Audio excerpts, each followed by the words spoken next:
Hare Krishna.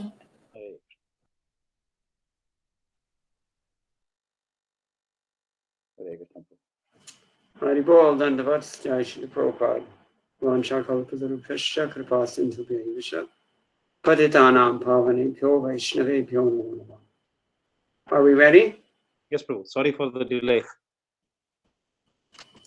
Om Namo Bhagavate Vasudevaya.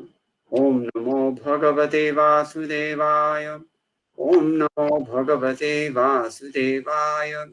Narayanam Namaskritya Naram Chaiva Narottamam Devim Sarasatim Vyasam Tato Jayamudirayet Nashtaprayeshu Bhatreshu Nityam Bhagavata Sevaya Bhagavati Uttama Shloke Bhaktir Bhavati Naishtiki Krishne Swadhamo Bhagate Dhanamagnyanadipi Saha Kalau Nashta Drishamesha Puranarko Dhunoditaha. This is Grantaraj Srimad Bhagavatam, Canto 1, Chapter 18. Today we'll look at texts 27 and 28. Srimad Bhagavatam ஸ்கந்தம் 1 அத்தியாயம் 18 ஸ்லோகம் 27-28 2 ஸ்லோகம் பார்க்க இருக்கோம். Viprakirana Jatachandam Raudavenarjinena cha Vishushyatta Talurudakam Tatha Bhutamayachata. Sulochana Mataji book இருக்கா உங்ககிட்ட? இருக்குங்க பிரபுஜி. ஹரே கிருஷ்ணா. படிங்க. மொழிபெயர்ப்பு. உடல் முழுவதும் ஜடாமுடி சிதறி கிடக்க மான்தோலை அணிந்து தியானத்தில் இருந்த முனிவரை நோக்கி தாகத்தால் தொண்டை உலர்ந்து போன அரசன் குடிக்க நீர் கேட்டார். பொருளுரை. தாகத்துடன் இருந்த அரசர் முனிவரிடம் நீர் கேட்டார். பெரும் புகழுக்குரிய அரசரும் பக்தருமான ஒருவர் தியானத்தில் ஆழ்ந்திருந்த ஒரு முனிவரிடம் நீர் கேட்டார் என்றால் அது தெய்வாதீனமான செயல்தான் என்பதில் சந்தேகமில்லை. இல்லையெனில் இத்தகைய விந்தையான ஒரு சம்பவம் நடப்பதற்கு வாய்ப்பில்லை. இவ்வாறாக ஸ்ரீமத் பாகவதம் இயற்றப்படுவதற்கு பரீட்சித்து மகாராஜன் நிராதரவான ஒரு நிலைக்கு தள்ளப்பட்டார். Hare Krishna. Om Jnanati Marantasya Jnananchana Shalakaya Chakshuruniritam Yena Tasmai Shri Gurave Namah. Shri Chaitanya Manobhishtam Stapitam Yena Bhutale Swayam Rupa Kadama Hyam Dadati Swapadantikam Vandeham Shri Guroho Shriyata Parkamalam Shri Gurun Vaishnavamscha Shri Rupam Sagrajatam Sahagana Raghunathan Vitam Tam Sajivam Sadvaitam Savadhutam Parijan Sahitam Krishna Chaitanya Devam Shri Radha Krishna Padan Sahagana Lalata Shri Vishakhan Vitamscha He Krishna Karuna Dinabandho Jagatpate Gopesha Gopika Kanta Radha Kanta Namostate Tapta Kanchana Gaurangi Radhe Vrindavaneshwari Vrishabhanu Sute Devi Pranamami Haripriye Vanchakalpatarubhyascha Kripasindhubhyaivascha Patitanam Bhavanebhyo Vaishnavebhyo Namo Namah. Jaya Shri Krishna Chaitanya Prabhu Nityananda Shri Advaita Gadadhar Shivasadi Gaur Bhakta Vrinda. Hare Krishna Krishna Krishna Hare Hare Hare Rama Rama Rama Hare Hare. Madgavirapi Gopala Swikuryat Kripaya Yadi Tadaiva Sampayah Pitva Prishayustat Priyajanaha. So here we have famous example of Maharaj Parikshit and how this curse came about. நம்ம இங்க வந்து பார்க்க இருக்கோம் மகாராஜ் மிக பிரபலமான உயர்ந்த சிறந்த நபரான மகாராஜர் பரீட்சித்துக்கு ஒரு சாபம் எவ்வாறு ஏர்ந்தது என்பதை பற்றி பார்க்க இருக்கிறோம். We've already heard that he was out hunting and he came upon the ashram of Shamika Rishi. He was quite thirsty, and here it's described Vishushit Talu Udakam. His palate was parched, and so he was begging the Muni for water. So நம்ம ஏற்கனவே பார்த்தோம் மகாராஜர் பரீட்சித் அவர் வேட்டையாடிக்கிட்டு இருக்கும் பொழுது அந்த வேட்டையில அவருக்கு ரொம்ப களைப்பாகி தாகம் எடுத்து அவர் ஷமிக்க ரிஷி மகரிஷியின் ஆசிரமத்துக்குள்ள நுழைகிறார். அந்த ஆசிரமத்துல மகரிஷி வந்து தியானத்துல இருக்கார். அப்போது அவர் வந்து தாகம் தணிக்குவதற்கு நீரை கேட்கிறார். இதை வந்து நம்ம ஏற்கனவே பார்த்தோம். And it's similarly described Viprakirana Jata Channam.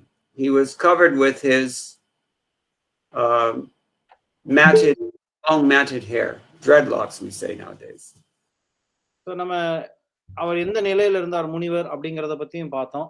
அவர் வந்து இங்க வந்து ஜட்டாமுடி, அதாவது இன்னைக்கு ஜடை போட்டு சிக்கலாக இருக்கும் ஜடமுடியோட அவர் வந்து தியானத்துல அந்த தோற்றத்துல இருந்து இருந்தாருங்கிறத பார்க்கிறோம். Rauravena Ajinena Cha means he was also covered with the hide of a ruru. Ruru is a kind of a deer or a stag. ரௌரவேன அஜினேனன்னு சொல்லப்பட்டிருக்கு. இந்த ரௌரவேனா அஜினேனா ஒரு அவருடைய மான் தோல், ஒரு விதமான மான் அது, ரௌர அப்படிங்கிற மான். அந்த மானுடைய தோலை வந்து அவர் போத்தி இருந்ததையும் அவர் பார்த்தார். Tatha bhutamayachita. In that state, he had no alternative but to beg from the rishi. அந்த இடத்துல வந்து கடைசி வரி சொல்லப்பட்டிருக்கு. ததா பூதம் அயாச்சத. அதாவது அவருக்கு வேற வழியே தெரியல. அந்த சமயத்துல வந்து அவர்கிட்ட யாச்சிக்க வேண்டியதான சூழ்நிலை, நீர் தாகம் தணிய தண்ணீர் கேட்க அவர் நிர்பந்தப்படுத்தப்பட்டார்.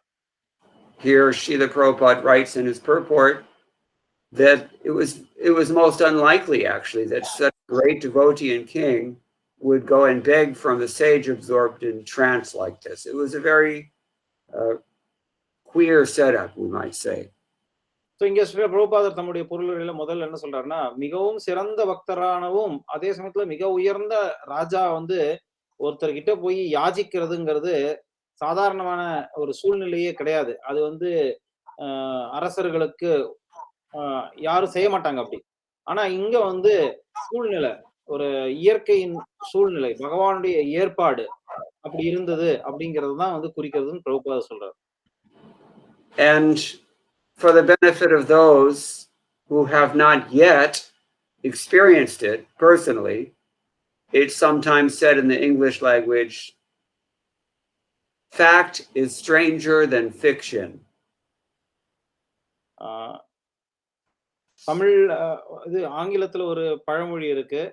இது வந்து நிறைய பேர் கேட்டிருக்கலாம், இல்ல கேட்காமலும் இருக்கலாம். அதாவது உண்மைங்கிறது பல சமயங்கள்ல நாடகம் மாதிரி இருந்தாலும் அது உண்மைதான். We mentioned previously, even William Shakespeare, the Kalidas of Europe, he said that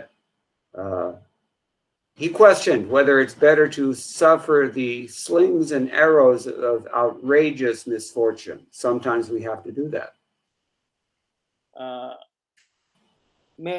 ஐரோப்பிய நாடுகள்ல வந்து போற்றப்படும் ஷேக்ஸ்பியர், இந்தியாவில் எப்படி காளிதாசர் போற்றப்பட்டாரோ அது போல ஐரோப்பிய நாடுகள்ல அவர் அந்த அளவுக்கு போற்றப்படும் அந்த கவிஞர் என்ன சொன்னாருன்னா, ஒரு சில சமயங்கள்ல கஷ்டங்களை அனுபவிக்கிறது நல்லதுதான். அது வந்து நமக்கு தெரியாது, ஆனா அதை அனுபவிக்கிறது நல்லது அப்படின்னு சொல்றாரு. So sometimes we find ourselves in similarly awkward circumstances, impossible circumstances. அதே மாதிரி நம்மளும் வந்து பல முறை நம்ம வந்து சில சமயங்கள்ல சாத்தியமே இல்லாத சூழ்நிலையில கூட நம்ம தள்ளப்படுறத நம்ம உணரலாம். And since there was no chance of such a unique event happening, Srila Prabhupada writes, it's clear that this is an arrangement of Krishna so that the Srimad Bhagavatam would gradually be revealed. இப்படிப்பட்ட ஒரு அபூர்வ சூழ்நிலை ஏற்படுறது வந்து சாத்தியமே இல்லை அப்படிங்கிற பட்சத்துல அப்படிப்பட்ட சூழ்நிலை ஏற்பட்டதுன்னா அது வந்து கிருஷ்ணருடைய ஏற்பாடுதான். ஏனெனில் ஸ்ரீமத் பாகவதம் படிப்படியாக வெளியில வந்து மக்களுக்கு தெரிய வரணும் அப்படிங்கிறதுக்காக தான் இந்த சூழ்நிலை ஏற்பாடு செய்யப்பட்டதுன்னு பிரபுபாதர் விளக்குறார். Obviously, there's very little commentary on this particular verse. இந்த ஸ்லோகத்துக்கான வர்ணனைகள் அவ்வளவா இல்ல. Srila Vishwanath Chakravarti Thakur merely says, Ruru Mriga Visheshas Tasya Charmana Cha Achannam. He was covered with the skin of the Ruru. Ruru is a kind of antelope. So, Vishwanath Chakravarti Thakur அதே தான் வந்து கொஞ்சம் விளக்கமா சொல்றார். ருரு அப்படிங்கிறது ஒரு விதமான மான். அந்த மானுடைய தோல்னால அவர் மூடப்பட்டிருந்தார் அப்படிங்கிறத இங்க விளக்குறார். I wonder if this is the same Rudu that's mentioned in the Srimad Bhagavatam in the hellish planets. You're attacked by them.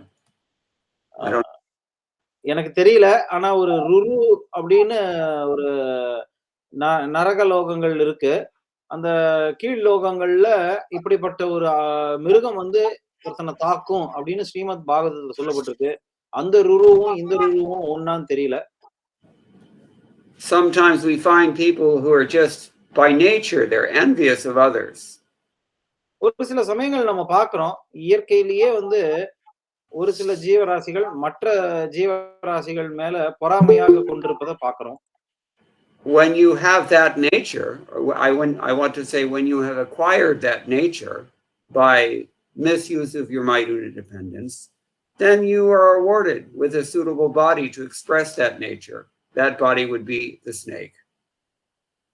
அதாவது சாஸ்திரங்கள் என்ன சொல்லப்பட்டிருக்குன்னா, இப்படிப்பட்ட பொறாமை கொண்ட இயற்கை ஒருத்தனுக்கு இருக்கும் பட்சத்தில், அந்த பொறாமை இருக்கிற இயற்கை கொண்ட நபர் ஒரு சில சமயம் அ பாம்பை போன்ற அதுக்கு தகுந்த உடல். அந்த பொறாமைக்கான தகுந்த உடல் பாம்பு. பாம்பு உடலை கொடுக்கப்படும்னு சொல்லப்பட்டிருக்கு. But in the fifth canto, it said that Rurus are more envious even than snakes. 5வது ஸ்காந்தத்துல என்ன சொல்லப்பட்டிருக்குன்னா, இந்த ருருங்கிற இதுவானது மிருகமானது பாம்பை காட்டிலும் பொறாமையில் அ அதிகம், வஞ்சத்தனம் அதிகம் அதுக்கு உண்டு அப்படின்னு சொல்லப்பட்டிருக்கு. Hence my question. அதனால தான் நான் இப்போ அத பத்தி இன்னைக்கு எழுப்பினேன். அந்த Jiva Goswami says nothing. He gives no commentary here, so he doesn't help answer. நமக்கு ஸ்ரீல ஜீவ கோஸ்வாமி இதுக்கு விளக்கம் கொடுக்கல. அதனால நமக்கு இதுக்கு மேல விடை இல்ல. And even Sridhar Swami is only very terse here. He says, Viprakiranabhir jadabhira chinnam. He was covered up by his scattered jada. Sridhara சுவாமியும் ரொம்ப விளக்கம் சொல்லல. அவர் என்ன சொல்றாருன்னா, முனிவர் எப்படி தோற்றம் காட்டினார் அப்படிங்கிறத சொல்றது. அவருடைய தலைமுடிகள் ஜட்டாமுடியாக, சிக்கலாக இருந்தாலும் அதெல்லாம் வி பறந்து விரிந்து அவர் உடம்பு போல விழுந்திருக்கு. அந்த மாரி காட்சி இருந்தார்ன்னு சொல்றாரு. And the hide of the ruru, which is a special kind of mriga here, he says, animal. இந்த ருரு அப்படிங்கிற மான் தோலை வந்து போட்டிருந்தார். அது வந்து ஒரு விதமான பிரத்யேகமான விசேஷமான பிராணி.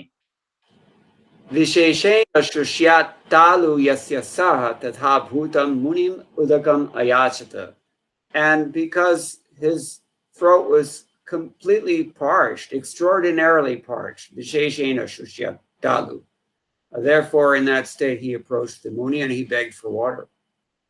So, மேலும் அவர் என்ன சொல்றாருன்னா, அவருக்கு வந்து அதி தீவிர தாகம், தொண்டை வறண்டு அதி தீவிரமாக இருந்ததுனால, அவர் வந்து அந்த முனிவர்கிட்ட போய் கொஞ்சம் பருகுவதற்கு நீரை கேட்டார்.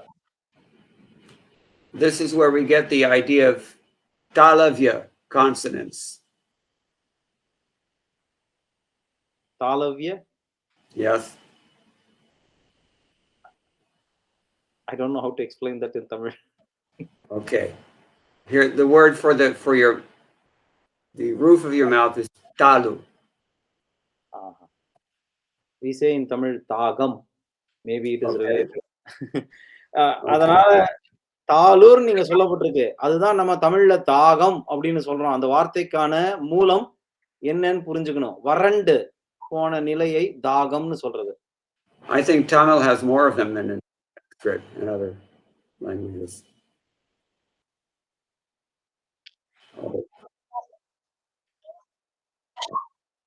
That's right.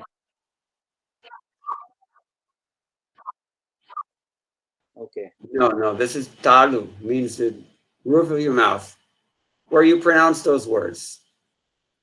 நம்ம நாவை சொல்லுவோம். நாவுல இருக்கக்கூடிய உள்பகுதி நாக்கு வறண்டு போச்சுன்னு சொல்ற சூழ்நிலை.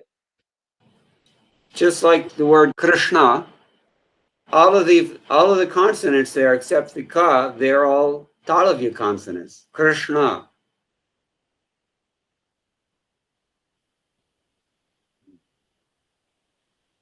I'm not able to understand talavya consonant.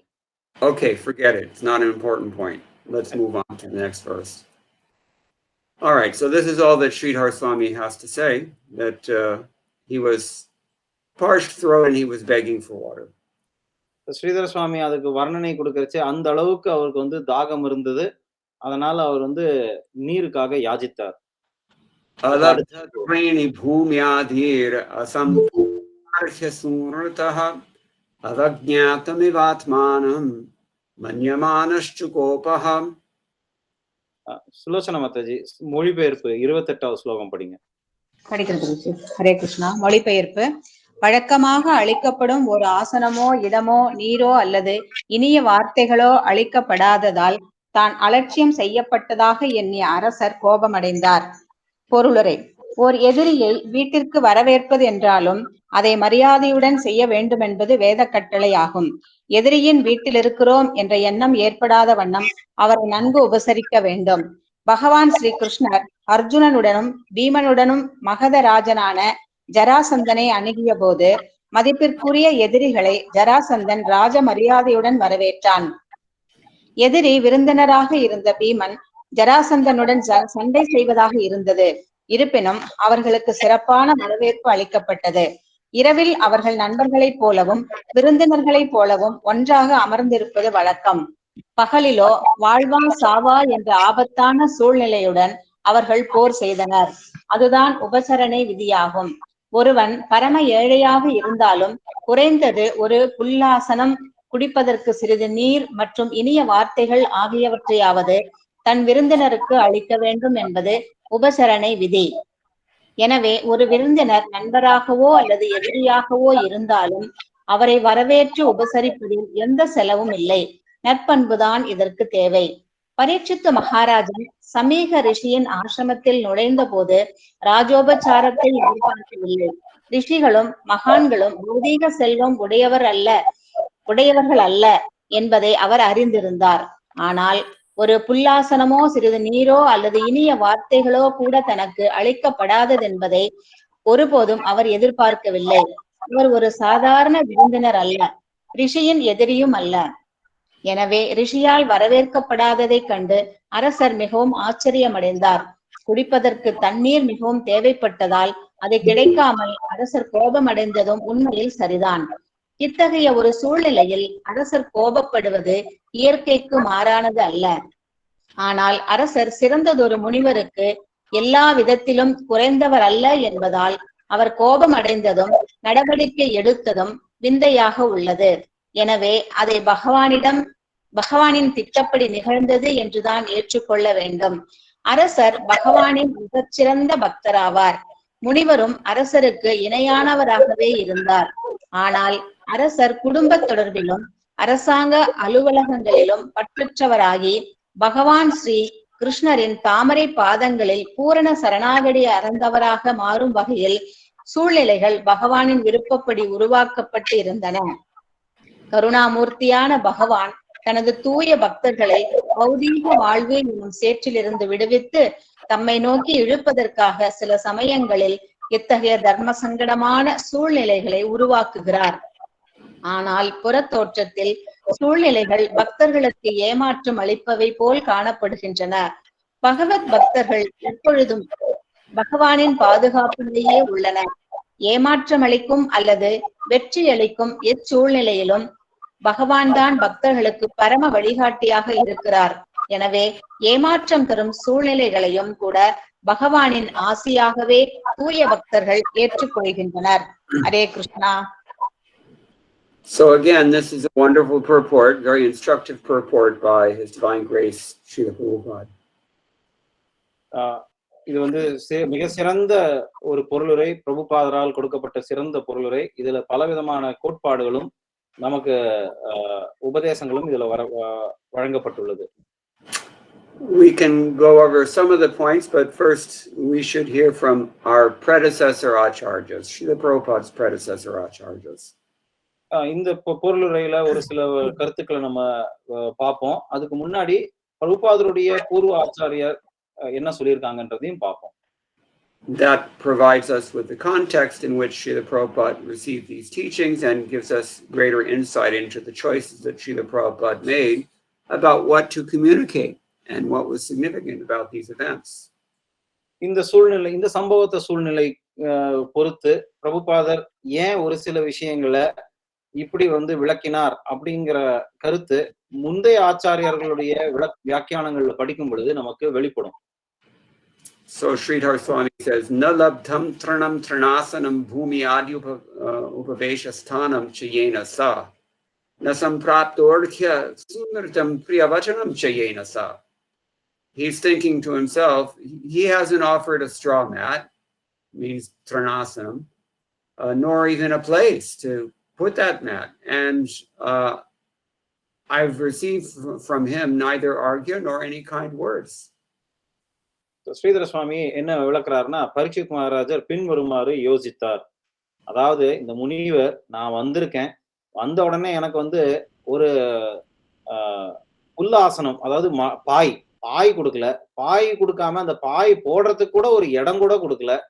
அதுக்கும் இல்லாம அவர் இனிய வார்த்தைகளோ கடுஞ்சொற்களோ எதுவுமே பேசாம இருந்திருக்கார் அப்படின்னு யோசிக்கிறார்.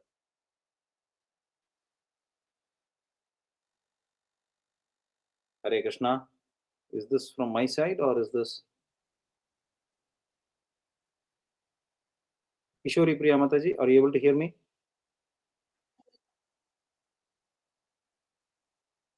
Okay. Mukunda Prabhu சைடுல கொஞ்சம் நெட்வொர்க் ப்ராப்ளம் போல இருக்கு.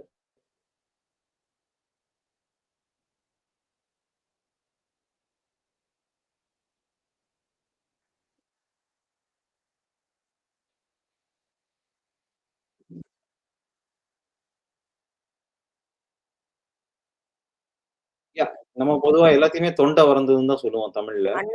அன்னம்னு சொல்லுவோமே. அன்னம்.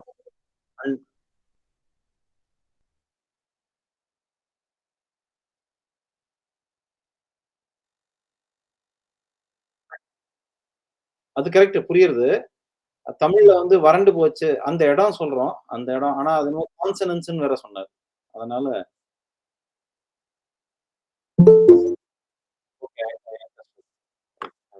பிரபு வந்திருக்கார். நமஸ்கார் சார்.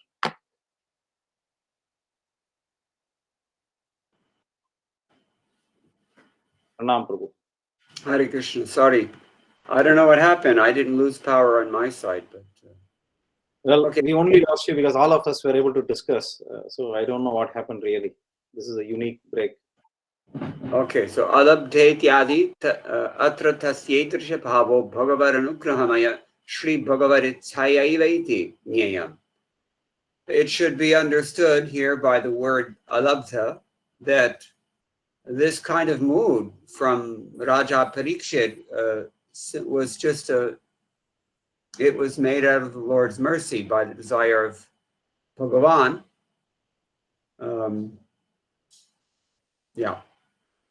இங்க அலப்த அப்படிங்கிற வார்த்தை ஆரம்பிச்சிருக்கு. அதுல இருந்து என்ன புரிஞ்சுக்கணும்னா, பரீட்சித் மகாராஜருடைய மனோநிலை, மனோபாவம் இவ்வாறு இருந்தது என்பதை நம்ம எப்படி புரிஞ்சுக்கணும்னா, நிச்சயம் பகவான் கிருஷ்ணருடைய ஏற்பாடு தான் அது. அவருடைய உண்மையான அந்த மனோநிலை சாதாரணமான மனோநிலை கிடையாது அப்படிங்கிறது தான் புரிஞ்சுக்கணும். And tasyagame aghasya ityadi vaksyamanat. This is he's now referring us to Srimad Bhagavatam, Canto 1, Chapter 19, Text 14. It's going to be stated. The Canto 1, Chapter 19, Text 14. Yeah. 14. Yeah. மேலும் இந்த ஸ்ரீமத் பாகவதம் ஸ்கந்தம் 1 அடுத்த அத்தியாயம் 19வது அத்தியாயம் 14வது ஸ்லோகத்துல இது விளக்கப்படுறது. So in other words, here Jiva Goswami in his Kramasandarbha is telling us that the reason we know that this whole arrangement is just Krishna's mercy is because it's going to be stated in the next chapter. அதத்தான் ஜீவ கோஸ்வாமி இந்த 28வது ஸ்லோகத்துக்கு விளக்கம் அளிக்கிறச்ச அவர் என்ன சொல்றாருன்னா, அடுத்த ஸ்லோகத்துல இது விவரிக்கப்படும் அப்படிங்கிறது தான். அதாவது இது பகவானுடைய ஏற்பாடு, நடக்க போற சம்பவம் அடுத்த ஸ்லோகத்துல புரிய வரும் அப்படிங்கறத விளக்குறாரு. Tasyaiva meghasya paravaresho vyasaktashitasya graheshva bhikshram nirvedamulo dvijashaparupo yatra prasakto bhayamashdhatte. That means, if you have it in front of you, you can read the Tamil. Otherwise, you can translate Tamil it. ஸ்லோகம் இருக்கா மாதாஜி? 19வது அடுத்த அத்தியாயம் 14வது ஸ்லோகம். 19, 14ங்களா பிரபுஜி? ஒரே நிமிஷம். ஒரு மொழிபெயர்ப்பு மட்டும் படிங்க. சரி. In other words, Hare Krishna. the Supreme Person. மொழிபெயர்ப்பு. ஜட மற்றும் ஆன்மீக உலகங்களை ஆள்பவரான பரமபுருஷ பகவான் ஒரு பிராமணனுடைய சாபத்தின் வடிவில் அன்புடன் என்னை ஆட்கொண்டார்.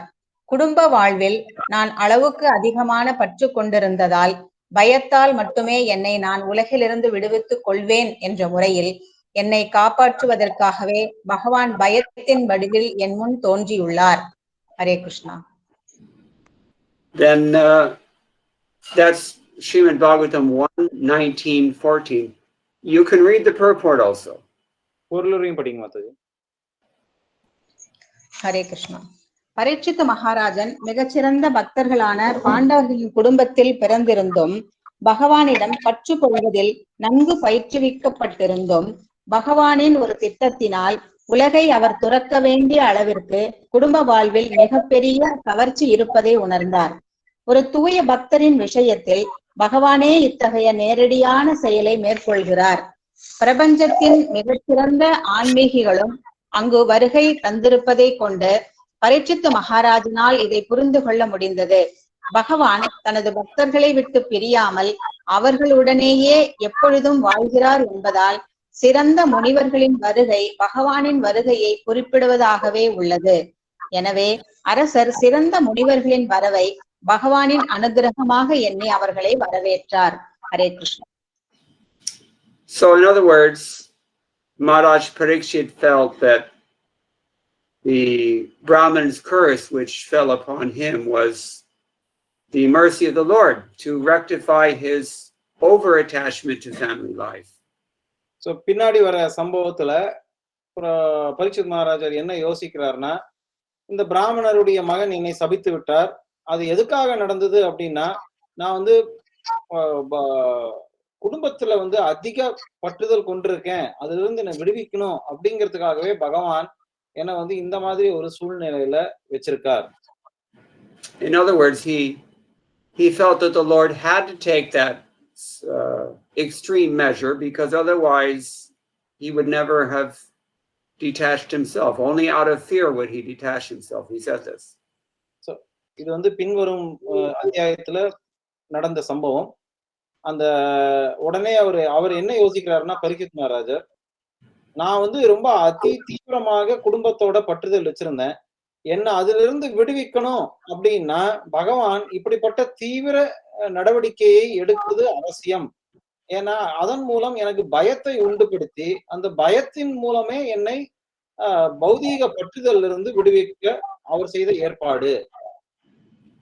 And Srila Prabhupada very tactfully writes in his purport that even though Maharaj Parikshit was so first class in every way, still he found the allurement of mundane family life so strong that he had to be detached by this extreme plan. பிரபுபாதர் இதான் தன்னுடைய பொருளுரையில் என்ன விளக்குறாருன்னா, மகாராஜா பரீட்சித் மிக தூய பக்தர், பெரிய பக்தர். இருந்தாலும் அவர் அந்த நிலைமையில இருக்கக்கூடிய அவர் கூட ஒரு குடும்ப பந்தத்துல மாட்டுவது சாத்தியம், அதுல இருந்து விடுவிக்கிறதுக்காக தான் பகவான் இப்படிப்பட்ட ஒரு கடுமையான திட்டத்தை தீட்டினார். And furthermore, Maharaj Parikshit could understand this only because of the presence of so many transcendentalists in that assembly. Maharaja Parikshit எப்போ இதை உணர்ந்தார்? அவர் அவர் துறவு வாழ்க்கையை மேற்கொண்ட பொழுது அவர் இருந்த இடத்துல பெரும் பெரும் தெய்வீக நபர்கள், ஆன்மீகவாதிகள், அங்கு பிரபஞ்சத்தில் இருக்கக்கூடிய அனைத்து ஆன்மீகவாதிகளும் அங்கு கூடியிருந்ததை வச்சு அவர் புரிஞ்சின்றார். sometimes things, we'll never get it unless we are in the association of pure devotees, and then certain things become just obvious, and we wonder how I could have thought it even otherwise.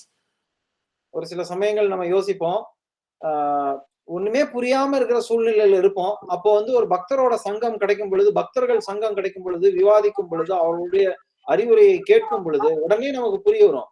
அட இவ்வளவு சுலபமானதா? இது எப்படி எனக்கு முன்னாடி தோணாம போச்சு? ஏன் நான் இவ்வளவு குழப்பத்துல ஆழ்ந்தேன்? அப்படின்றது உணர்வோம். Therefore, Srila Prabhupada concludes his purport that Raja Parikshit welcomed the presence of these devotees because he took it as a mark of the Lord's favor upon him.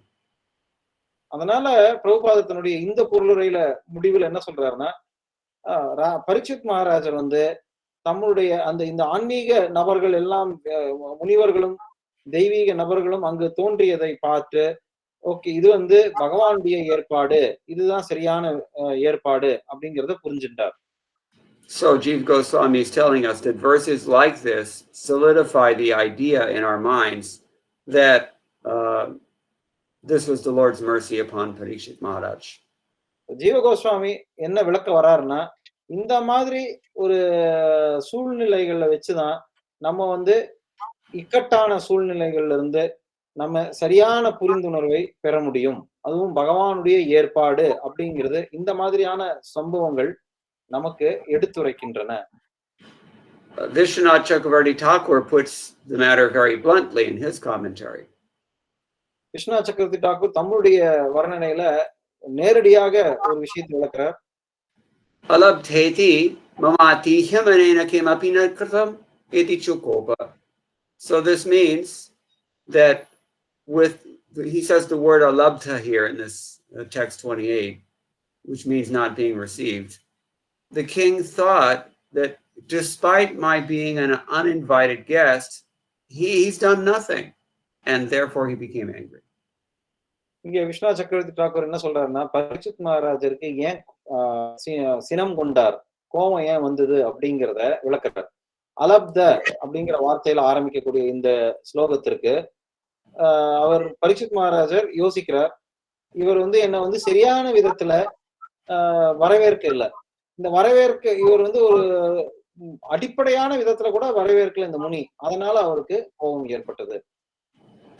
So whenever we see the word Atiti, then we remember the Taittiriya Upanishad. நமக்கு அதிதி அப்படிங்கிற வார்த்தையை கேட்டாலே தைத்திரேய உபனிஷத் உடைய ஸ்லோகம் ஞாபகம் வரும். There it's repeated that Acharya Devo Bhava, Matri Devo Bhava, Pitri Devo Bhava, Atiti Devo Bhava, etc.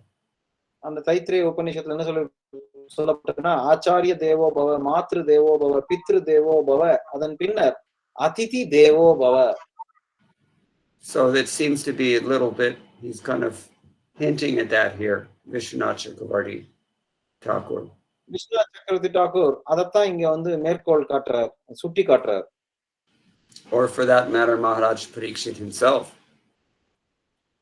உண்மையில மகாராஜ் பரீட்சித் அவரே அப்படிதான் யோசிக்கிறார் அந்த கோட்பாடின் அடிப்படையில். So what does Srila Prabhupada do with all this material? இத்தனை விஷயங்கள் நமக்கு வந்து கிடைச்சிருக்கு, பிரபுபாதர் எப்படி இதெல்லாம் நமக்கு வழங்குறார் அப்படின்றத பார்ப்போம். The first thing Srila Prabhupada does in his purport is become authoritative.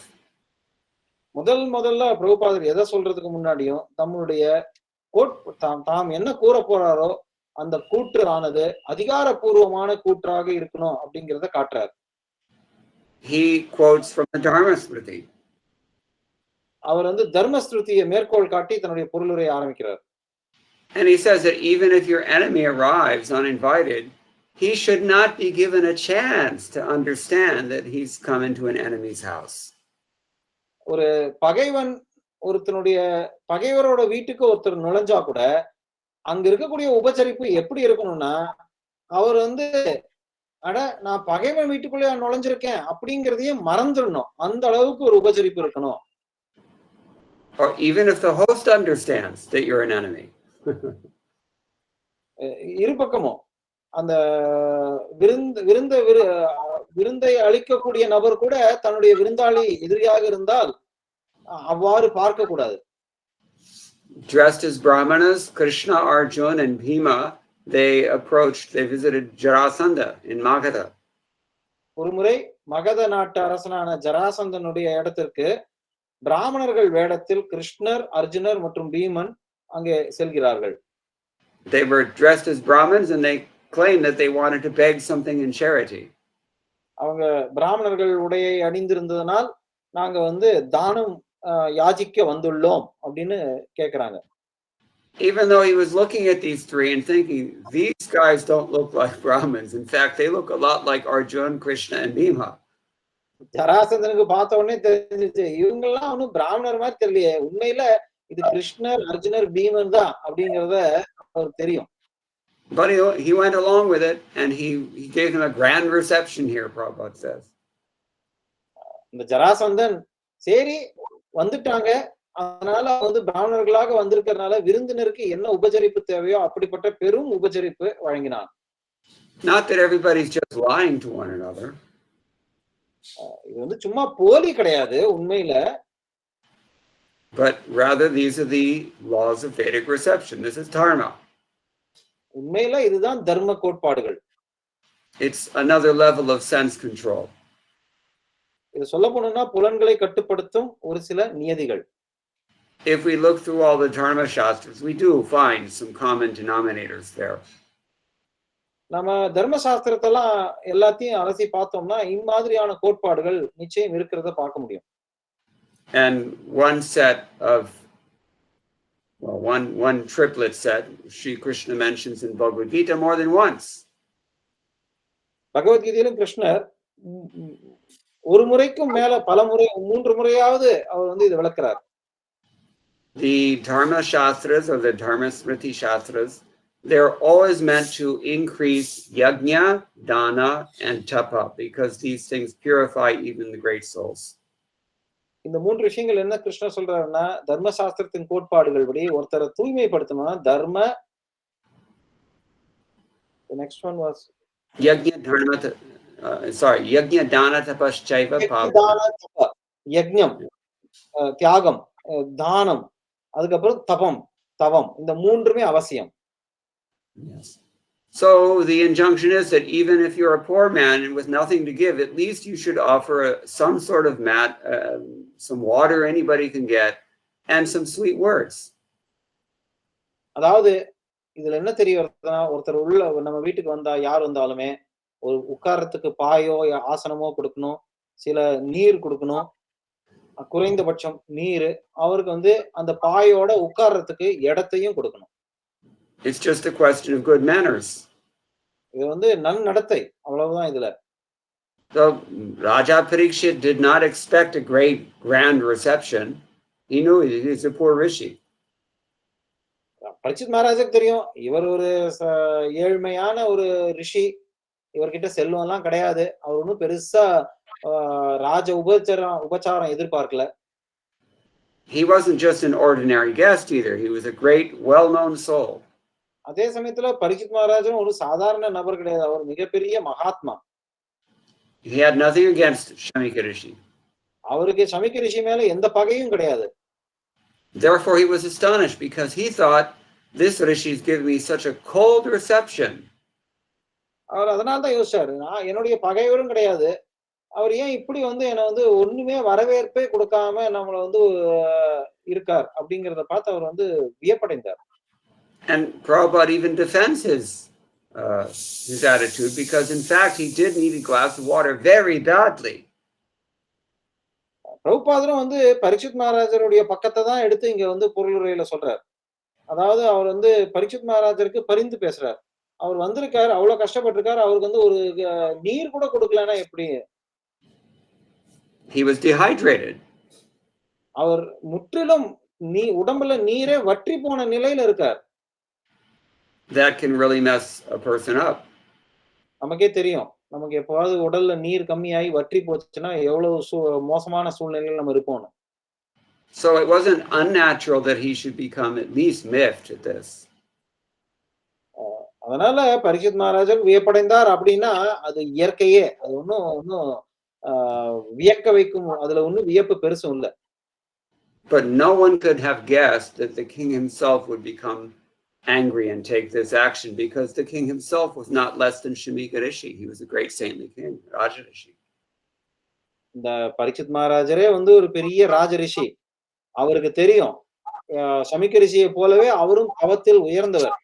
ஆனா யாராலையுமே வந்து இவருக்கு இந்த மாதிரி ஒரு சூழ்நிலை ஏற்பட்டு அவர் இப்படி வந்து தவிப்பார் அப்படிங்கறத யாராலையும் யூகித்து பார்க்க கூட முடியல. And next, Srila Prabhupada follows Jiva Goswami's lead by mentioning here that the circumstances were just created to facilitate the king's becoming unattached to family connections and government activities and becoming completely surrendered unto Lord Krishna. இதன் பின்னர் பிரபுபாதர் ஜீவ கோஸ்வாமி என்ன சொன்னாரோ அவருடைய வர்ணனையை மேலும் எடுத்து விளக்கி, இது வந்து பகவானுடைய ஏற்பாடு. எதற்காக அப்படின்னா அவர் வந்து குடும்ப பந்தத்திலும் தன்னுடைய அரசாங்க பொறுப்பிலிருந்தும் விடுவிட்டு ஸ்ரீமத் பாகவதம் படிப்படியாக பக்தர்களுக்கு வந்து சேரணும் அப்படிங்கிற சூழ்நிலைக்காக பகவான் ஏற்படுத்தின ஒரு சம்பவம். Unless we get a bad taste from our experience in the material world, who will be ready to leave it? No one. பௌதீக உலகத்துல ஒரு கசப்பான சம்பவம் நடந்து அந்த அனுபவத்தினால மட்டும்தான் நம்மளால கத்துக்க முடியும், இல்லாட்டி எதையுமே கத்துக்க முடியாது. But outwardly, the situations appear to frustrate the devotees. So it seems. வெளிப்படையா பார்த்தா ஒரு பக்தரை வந்து இது வந்து வெறுப்புக்கு உண்டாக்கியது அப்படின்னு நினைக்கலாம். Maharaj Parikshit himself asked this question that, you know, the devotees of Lord Shiva, they seem to be always very successful materially, but the devotees of Lord Krishna, they're kind of like, you know, they seem to be neglected. So what's going on? We have this doubt. ஸ்லோகங்கள்ல பரிசுத் மகாராஜரே வந்து இந்த கேள்வியை கேட்பார். அதாவது சிவபக்தர்கள் எல்லாமே வந்து எல்லாமே கிடைச்சிருது, அவங்க சந்தோஷமா இருக்கிற மாதிரி இருக்கு. ஆனா விஷ்ணு பக்தர்களுக்கு ஒண்ணுமே கொடுக்கப்படுறது இல்ல, அவங்க எது கேட்டாலும் கிடைக்கிறது இல்ல. இது என்ன நடக்குது இங்க அப்படின்னு வியக்கிறார். So the pure devotees, in other words, they're on a much higher level of benefit from their deity than these who are worshipping demigods. உண்மை என்னன்னா இந்த தூய பக்தர்கள், விஷ்ணு பக்தர்கள், அவர்களுக்கு கிடைக்கக்கூடிய நன்மைகள் வந்து இந்த சிவபக்தர்கள் பெரும் பௌதீக தடத்தில் கிடைக்கும் பலன்களை காட்டிலும் பல மடங்கு பல விதத்துல உயர்ந்தது. Pure devotees, Srila Prabhupada concludes, therefore accept all conditions of frustration as blessings from the Lord. பிரபுபாதர் தம்முடைய பொருளை நிறைவேற்றும் வகையில் என்ன சொல்றாருன்னா, தூய பக்தர்கள் என்ன விதமான இன்னல்களும் வெறுப்பை உண்டாக்கும் சூழ்நிலைகள் ஏற்பட்டாலும் அவை அனைத்தும் பகவானுடைய ஆசீர்வாதமே அப்படிங்கறத அவர். Now there's a huge problem with this. இது ஒரு பெரிய பிரச்சனை இருக்கு. இது யாருக்கும் என்னன்னு பாப்போம். The problem is that if we want to become devotees, this is the kind of treatment we should expect. இங்க என்னன்னா நம்ம பக்தர்களா ஆகணும் அப்படின்னு நினைச்சோம்னா பரீட்சித் மகாராஜருக்கு எப்படி உண்டாச்சோ இந்த மாதிரியான சூழ்நிலைகள் நமக்கும் ஏற்படும். அதை நம்ம எதிர்பார்ப்பது இன்றியமையாதது ஆகும். And when we get this kind of treatment from the Lord, no one will dare to blame the Lord except the really hard atheists. பக்தர்கள் பொதுவாக இந்த மாதிரியான பகவானுடைய அவர் நம்மளை இந்த மாதிரி நடத்தும் பொழுது பக்தர்கள் புரிந்து கொள்வார்கள். ஆனா நாத்திகர்கள் இவ்வாறு பகவானுடைய ஏற்பாடு அப்படிங்கறதெல்லாம் புரிந்துக்க மாட்டாங்க. So this is the initial the general reaction is that we will blame the Lord's representatives, the devotees, or someone else, if not the Lord. பொதுவா பக்தர்கள் வந்து ஆரம்ப நிலை பக்தர்கள் பகவான பழி சொல்ல மாட்டாங்க. ஆனா இதெல்லாம் வந்து காரணம் பகவானுடைய பக்தர்கள் தான் அப்படின்னு பல பக்தர்கள் மற்ற பக்தர்கள் மீது பழியை சுமத்த நேரிடும். இது இயற்கை. Where does anger come from? ஆனா உண்மையில கோபம்ங்கிறது எங்கிருந்து வருது? We know this early on in Bhagavad Gita. Krishna says it comes when you have a particular desire that's frustrated. பகவத்கீதையில இது ஆரம்பத்திலேயே சொல்லப்பட்டிருக்கு. கோபம் எங்கிருந்து வருது? நம்மளுடைய ஆசைகள், அந்த ஆசைகள் பூர்த்தி அடையாததுனால ஏற்படும் வெறுப்பு தான் கோபம். In this case, Maharaj Parikshit is thinking, I've got to have a glass of water. I've got to have it. Parikshit மகாராஜர் இந்த சமயத்துல என்ன யோசிச்சுக்கிட்டு இருக்காரு? இந்த சம்பவத்துல எனக்கு எப்படியாவது எனக்கு ஒரு ஒரு குவளை தண்ணியாவது எனக்கு கிடைக்கணும் அப்படிங்கறதுல தீவிரமா இருந்தார். And the first cousin of desire is expectation. ஆசைனா ஆசையோடையே ஒற்றி வரக்கூடிய முதல் அடுத்தது வந்து எதிர்பார்ப்பு. So the Raja evidently he expected some kind of reception from the Rishi. After all, as Prabhupada points out, he was the king, not an ordinary visitor. So இங்க அரசர் அவருடைய விருப்பம் இருந்தது. அந்த விருப்பத்தினால அவர் வந்து ரிஷி என்ன எப்படியாவது வரவேற்றிருப்பது அவசியம் அப்படிங்கிற எதிர்பார்ப்பை வச்சிருந்தார். So he was offended and became angry. Uncharacteristically, he became angry. அதனால அவரோட விருப்பம், அந்த விருப்பம் வந்து அதுக்கு மேல வச்சிருந்த எதிர்பார்ப்பு, இது ரெண்டுமே அந்த எதிர்பார்ப்பு பூர்த்தி அடையல அப்படின்னோடனே அவருடைய குணத்திற்கு எதிர்மறையாக அவர் வந்து கோபம் கொண்டார். What do we do when our tolerance is tested?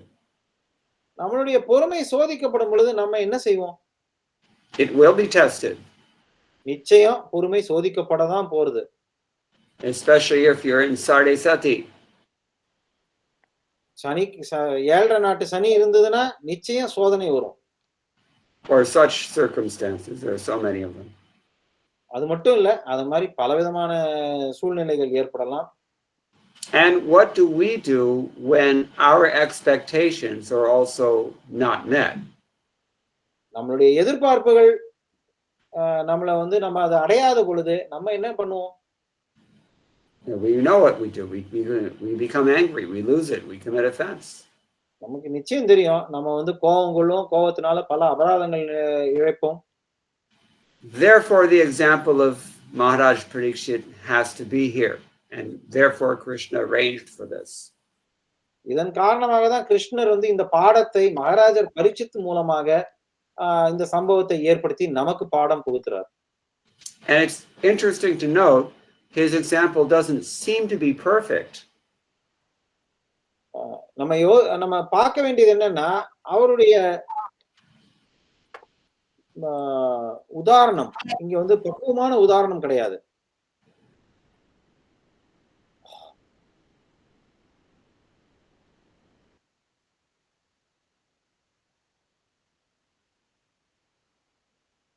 We lost Prabhu because of his power cut.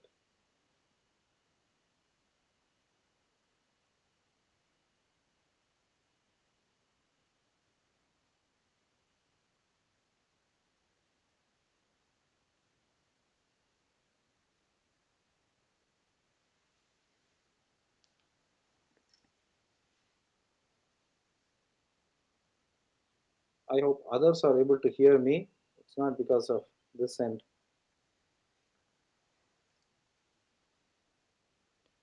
Yes, Prabhuji, we can hear you.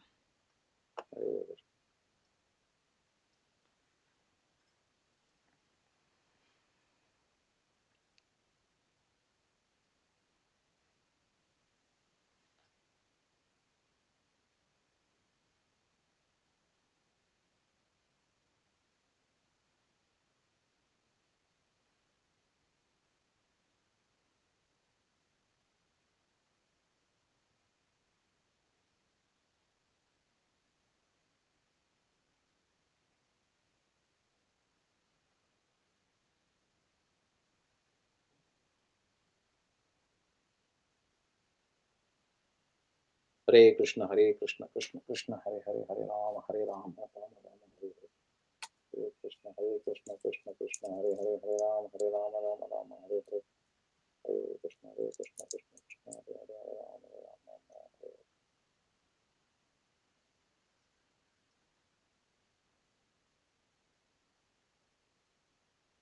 Hare Krishna, Krishna Krishna, Hare Hare, Hare Rama, Rama Rama, Hare Hare. Hare Krishna, Krishna Krishna, Hare Hare, Hare Rama, Rama Rama, Hare Hare. Hare Krishna, Krishna Krishna, Hare Hare, Hare Rama, Rama Rama, Hare Hare. Hare Krishna, Krishna Krishna, Hare Hare, Hare Rama, Rama Rama, Hare Hare. Hare Krishna, Krishna Krishna, Hare Hare, Hare Ram, Hare Ram, Ram Ram, Hare Hare, Hare Krishna, Krishna Krishna, Hare Hare, Hare Ram, Hare Ram, Ram Ram, Hare Hare. Hare Krishna, Krishna Krishna, Hare Hare, Hare Ram, Hare Ram, Ram Ram, Hare Hare, Hare Krishna, Krishna Krishna, Hare Hare, Hare Ram, Hare Ram, Ram Ram, Hare Hare. Hare Krishna, Krishna Krishna, Hare Hare, Hare Ram, Hare Ram, Ram Ram, Hare Hare, Hare Krishna, Krishna Krishna, Hare Hare, Hare Ram, Hare Ram, Ram Ram, Hare Hare, Hare Krishna, Krishna Krishna, Hare Hare, Hare Ram, Hare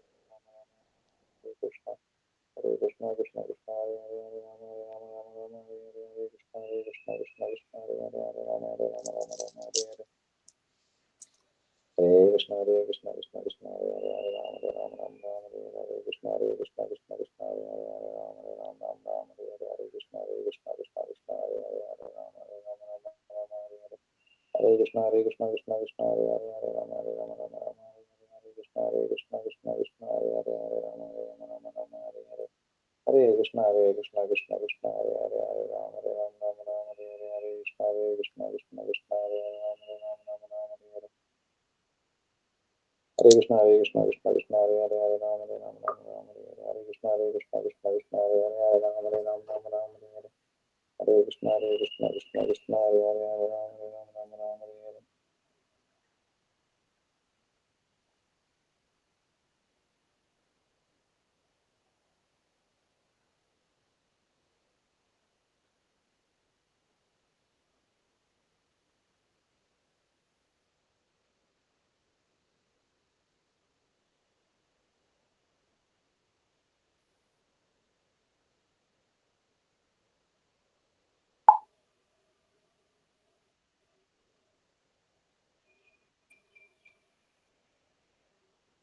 Hare Krishna, Krishna Krishna, Hare Ram, Ram Hare Hare, Hare Krishna, Krishna Krishna, Hare Ram, Hare Ram, Ram Ram, Hare Krishna, Krishna Krishna, Hare Hare, Hare Ram, Hare Ram, Ram Ram, Hare Hare, Hare Krishna, Krishna, Hare Hare, Hare Ram, Hare Ram, Ram Ram, Hare Hare. Hare Krishna, Krishna Krishna, Hare Ram, Ram Ram, Hare Hare, Hare Krishna, Krishna Krishna, Hare Hare, Hare Ram, Hare Ram, Ram Ram, Hare Hare. Okay, Prabhu join பண்ண போறா இப்போ. Hare Krishna, Krishna Krishna, Hare Hare, Hare Ram, Hare Ram, Ram Ram, Hare Hare, Hare Krishna, Krishna Hare Hare, Hare Ram, Hare Ram.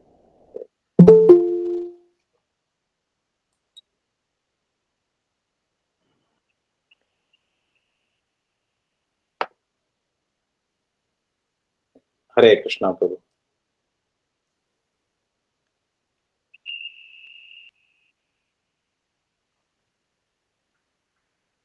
You are muted, Prabhu. Sorry. Initially, even Maharaj Parikshit's response was that he became angry. He became upset. Iti Chakopa. ஆரம்பத்துல வந்து முதல் மகாராஜர் வந்து ஆரம்பத்துல கோபம் கொண்டார். அதுதான் அவருடைய உடனடியான இதுக்கான அவர் அந்த மாதிரி அந்த சம்பவத்தை ஏற்றுக்கொண்டார். But ultimately he saw the situation for what it was. It was the mercy of Krishna. ஆனா இறுதியில அவருக்கு என்ன புரிய வந்ததுன்னா இது நிச்சயம் கிருஷ்ணனுடைய கருணை, கிருஷ்ணனுடைய கருணையினால ஏற்பாடு செய்யப்பட்ட சூழ்நிலை அப்படிங்கறத உணர்ந்தார். So in this way we are to follow those persons that we see in the Bhagavatam. இந்த விதத்துல பாகவதத்துல இப்படிப்பட்ட நபர்களுடைய முன்னோடிகளை பார்த்து இந்த சம்பவங்களை இந்த பக்தர்கள் எப்படி இதை வந்து ஏற்றுக்கொண்டார்கள் அப்படிங்கறத பார்த்து நம்ம வாழ்க்கையையும் அதை நம்ம செயல்படுத்தணும். If you look for your ideals or your exemplars amidst your friends and family and devotees in your temple, perhaps you're probably going to be disappointed sooner than later. நீங்க வந்து நம்ம வந்து மற்றவர்களுடைய மற்ற நம்ம கோயில்ல இருக்காங்க ஒரு சில பக்தர்கள் இல்ல அவங்க இப்படி செஞ்சாங்க இவங்க அப்படி செஞ்சாங்க அதே போலயே நம்மளும் செய்யலாம் அப்படின்னு நினைச்சோம்னா நிச்சயம் நமக்கு வந்து அது வந்து ஏமாற்றத்தையே கொடுக்கும். But if instead you try to emulate the behavior of these great devotees that are found throughout the Srimad Bhagavatam, then you've got a high example to aspire to, even if you can't always meet it. அதே சமயத்துல இந்த பாகவத உயர்ந்த நபர்கள் பக்தர்கள் அவர்களுடைய அவர்களை நம்ம பின்பற்றி அவர்களுடைய உதாரணங்களை நம்ம முன்னோடியாக செயல்பட்டோம்னா நம்மளால முழுமையா அதை செய்ய முடியாட்டா கூட நமக்கு உதவுறது அப்படிங்கறத நம்மளால பார்க்க முடியும். And Srimad Bhagavatam teaches us not only what we should do, but also what we shouldn't do. Srimad Bhagavatam நம்ம என்ன செய்யணுங்கிறத மட்டும் சொல்றது இல்ல, நம்ம எதை செய்யக்கூடாதுங்கிறதையும் விளக்குறது.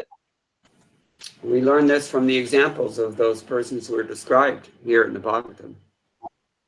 பாகவதத்துல இம்மாதிரியான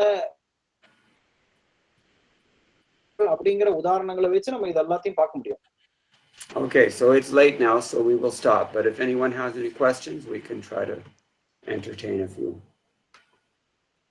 ஏதாவது கேள்விகள் கருத்துக்கள் இருந்தா இப்ப நம்ம அதை பத்தி விவாதிக்கலாம்.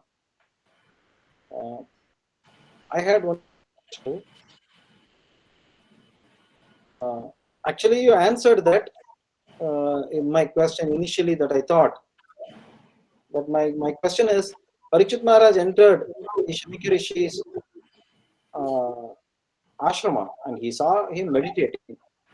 So Parikshit Maharaj knows that he is meditating. So normally when somebody is meditating, they do not know who came. Why I ask this question is sometimes we may be doing Gayatri in our, we may close our eyes and do Gayatri.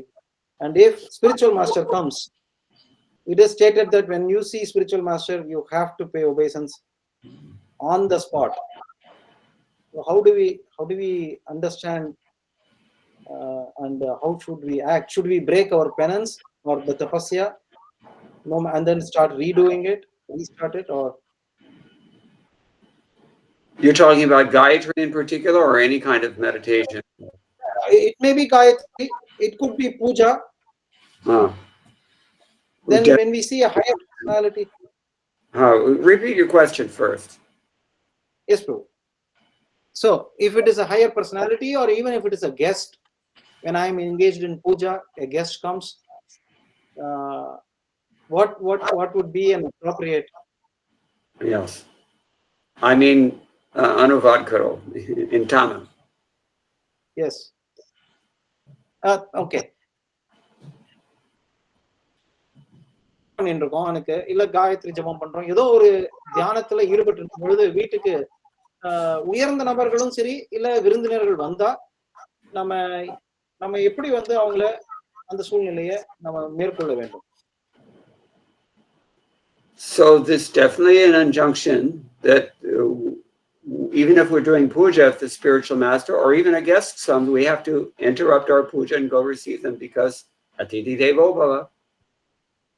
பூஜை செஞ்சுட்டு இருந்தோம்னா கூட விருந்தினர்கள் வந்தாங்க அப்படின்னா அதிதி தேவோ பவ அப்படிங்கிற கோட்பாடை நம்ம கடைபிடிக்கணும்.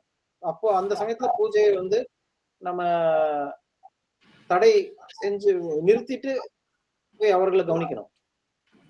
But part of the extraordinary coincidence of circumstances that make up this event is that the Rishi was so deeply absorbed in meditation, he was completely out of touch with the external world at the same time that Maharaj Parikshit was completely harassed by his external needs.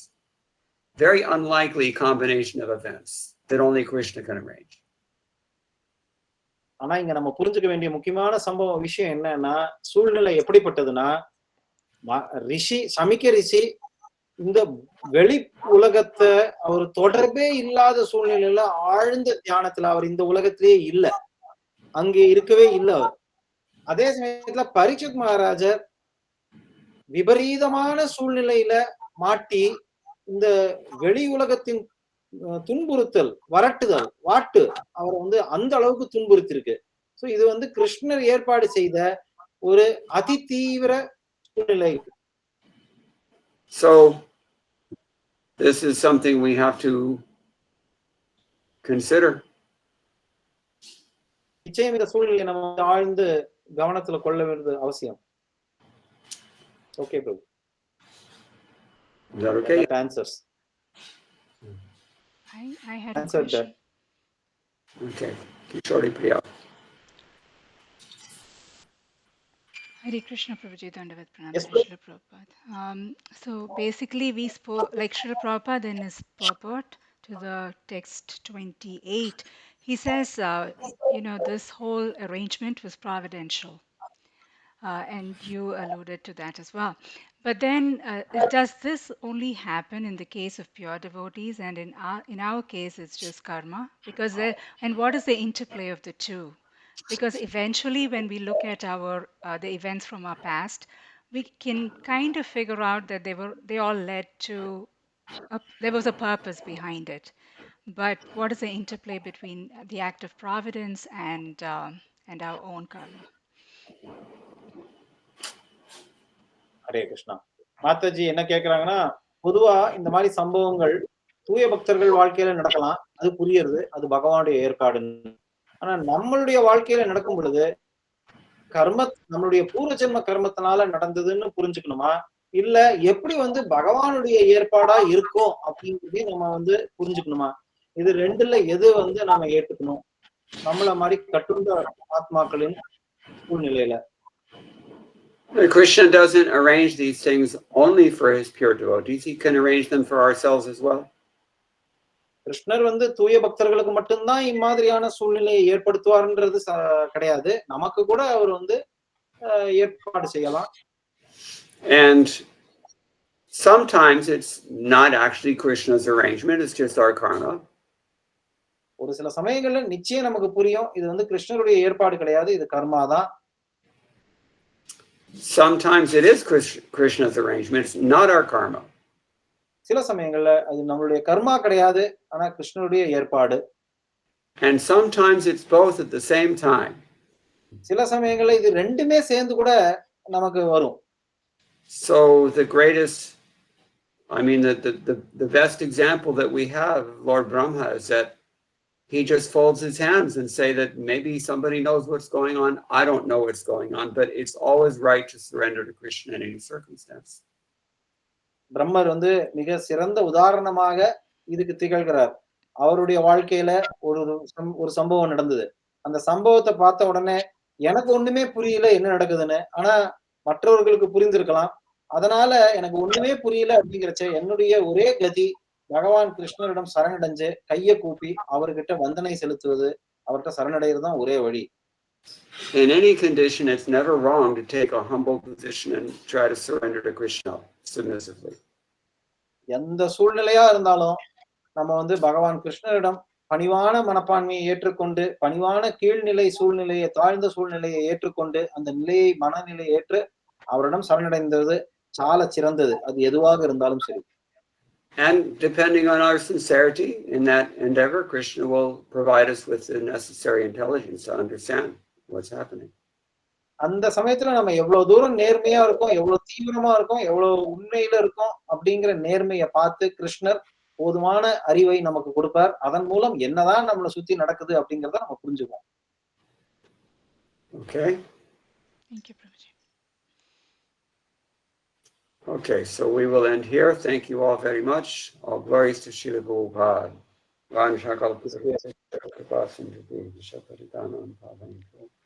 Vaishnavebhyo namo namah. His Grace Mukunda Datta Prabhu ki jai. Gaur Bhakta Vrinda ki jai.